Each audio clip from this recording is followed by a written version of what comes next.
I think it's just worth pointing out the weather conditions that were around at that time. There was heavy snow in the Pas de Calais, the area around the terminal of the Channel Tunnel in France. About 40 centimetres of snow fell in a very short space of time. So please do remember that this was taking place against a very difficult weather background. This train failed at 22:38. The comment has been made, why did they let trains come into the tunnel when they already had a failure? At that stage, they did not know they had a problem because that train had been rescued, one had already gone through, this failed at 22:38, and this, the last train, had crossed into the tunnel at 22:30. Of all the trains to get really in a mess, this was the worst train that you could imagine. Families coming back from Disney, I've travelled on it myself with my grandchildren, children, tired parents.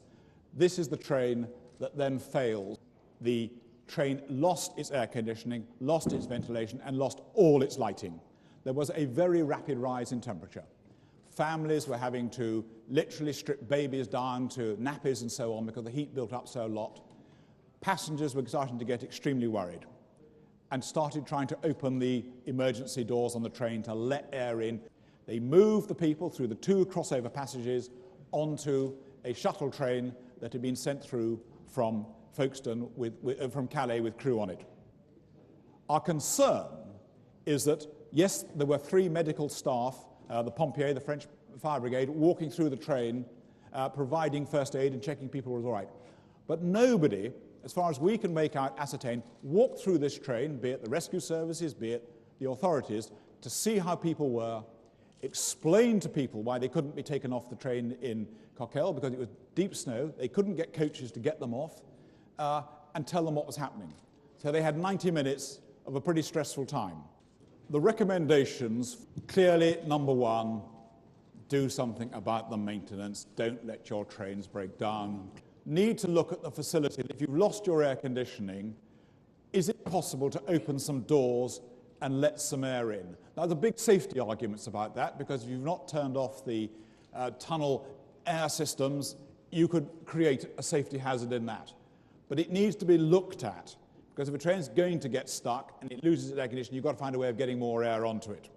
We then come on to the issue of communication. The train manager is wanting information. What do I tell my passengers? What is the rescue? And so on. And the train managers tried to do that a lot.